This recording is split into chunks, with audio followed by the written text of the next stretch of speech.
ওনার তার জন্য ইএমআইটা যেটা আছে ব্যাংকের মাধ্যমে প্রসেসটা বলে দেবে, পুরো প্রসেস বলে দেবো, দলিল টলিল সবকিছু অ্যাভেলেবেল আছে, পুরো কাগজপত্র আমাদের নামে, এভরিথিং ডান। বাট যদি কেউ ক্যাশে নেয়, যদি কেউ ক্যাশে নেয় অবশ্যই এক্সট্রা ডিসকাউন্ট থাকবে, এক্সট্রা ডিসকাউন্ট থাকবে একদম। আমাদের খুব তাড়াতাড়ি বেরিয়ে যেতে হবে, তাই আমরা এটা রিকোয়েস্টটা করলাম দেবুদা, কিন্তু তাড়াতাড়ি করে দাও। হ্যাঁ, অলরেডি আমি আসার সময় আমার একটু লেট হয়ে গেল, 3-4 জন দেখতেও চলে এসেছিল। তো আমি যেহেতু আমার বন্ধু হয় তাই আমি বললাম শুভম আমাকে একটা কন্টেন্ট করতে দাও যাতে আমি আরো পাই এখান থেকে। নেগোশিয়েবল ওয়ার্ডটা যতটা বড় অত কম নেগোশিয়েট করে কিন্তু আপনাকে আমরা ফ্ল্যাটটা দিয়ে দেবো, এটা কথা একদম।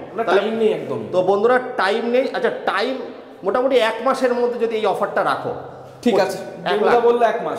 যদি ভিডিও দেখে কেউ আসে, ক্যাশে যদি নেন প্রচুর ডিসকাউন্ট পাবেন, অনেক ইএমআই ও ব্যবস্থা, ও যেহেতু ব্রোকার না, নিজের ফ্ল্যাট, তার জন্য বলতে চাইছে যে আমি প্রসেসটা বলে দেবো কিভাবে কি করতে হবে, সঙ্গে থাকবে সবকিছু, আমরা সাথে যাবো, অসুবিধা নেই।